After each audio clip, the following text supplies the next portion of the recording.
Sonunda soygun anı geldi. Uyusun da hadi. O yaptı güzel.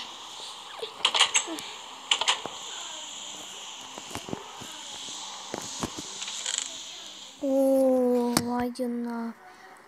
Bu kız ne kadar da zenginmiş böyle. Sandık. En iyi sandığı kırayım. Ama ondan önce bir tane elmastan eşyalar yapmam lazım. Elmastan eşyalar yapayım da bari daha rahat soyarım şunu. Tamam be. İşte bu. İşte bu. Zengin artık işim bitti. Düzgün duracaktın. Bana bulaşmayacaktın. Altın elmaları da alayım.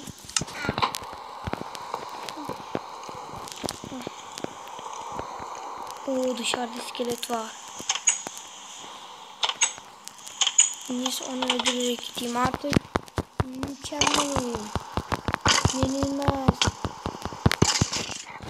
Artık yenilmez oldum. Zengin. Ödeşme günü bugündü. Şimdi şunu falan koy, şunları şöyle. Oh be. Zenginlik keyfi. Keyif be. Hadi bakalım zengin. Artık kim daha iyi? Ah.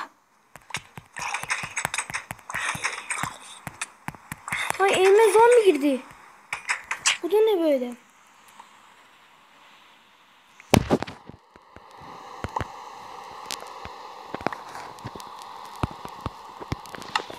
Hayır, uyumak yok. Görevimiz bitmeden uyumayacağız.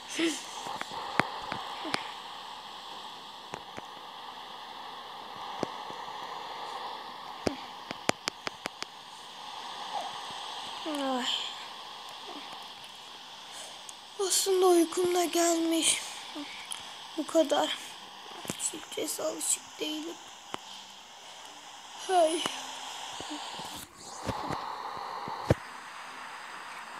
Ay, bu eşyaları doldurması daha ne kadar uzun sürecek. Yenilmez olma zamanı geldi. Eşyalarımız hazır. Ne olmuş? Her şey... İnanmıyorum. Camın bir tanesi kırılmış, yatağımın da. Şurası. Şurası yemek. Zengin acıları. Ha? Bir tane chest'im eksik. Ne oluyor? Ah, lanet olsunlar. O fakir. Kesin o yapmıştır. Zengin ödeşme zamanı.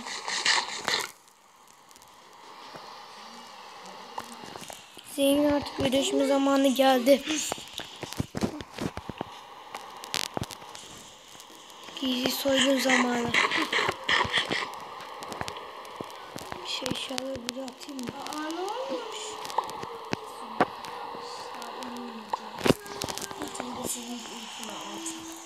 Bu fakir sabah. Kapı getirdi. Sabah biraz erken değil mi?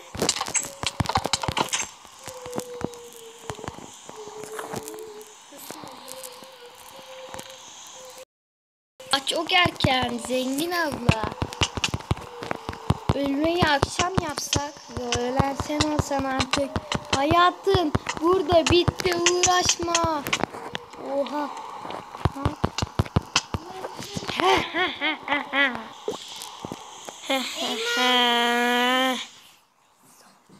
İşte bu be, artık ben zengin evine